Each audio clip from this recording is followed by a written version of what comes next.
You see that people stay in patterns. Why do they stay in patterns? They won't confess that they need help.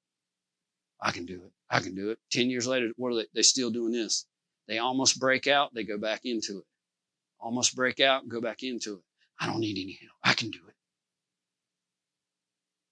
What do you think the religious man is saying? I don't really need a savior. I can get good enough. I can do it. I can do it. I can make my life look good enough. But you can't come to perfection on your own. You can't meet the mandate of God on your own. Even Adam and Eve, before they fell, had an imperfection. It was on purpose.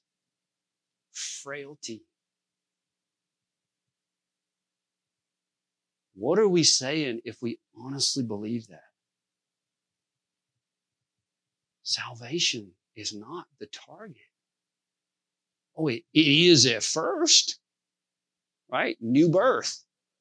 But what would new birth do? And we've discussed this many times, but what would new birth do? If I've fallen from my place in the garden, right? If I have, then, and Jesus came as a second Adam to bring me back to where Adam fell from. Obviously he did. 1 Corinthians 15 calls him legitimately the second Adam. That's part of what he did, right? So what would the second Adam do? He would correct the things the first Adam didn't do.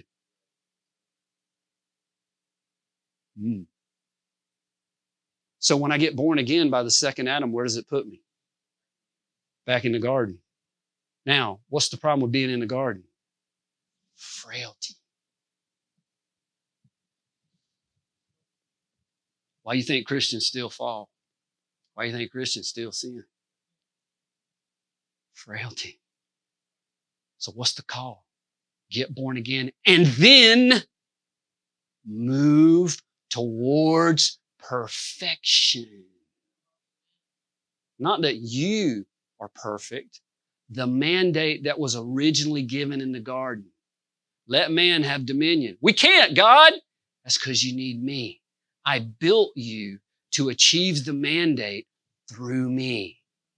Hello? Salvation is not where we're headed. Salvation is a birth. We're headed unto maturity, completion, perfection. You can't be perfect. We already discussed this. You can't be perfect. You need God to take you there, right?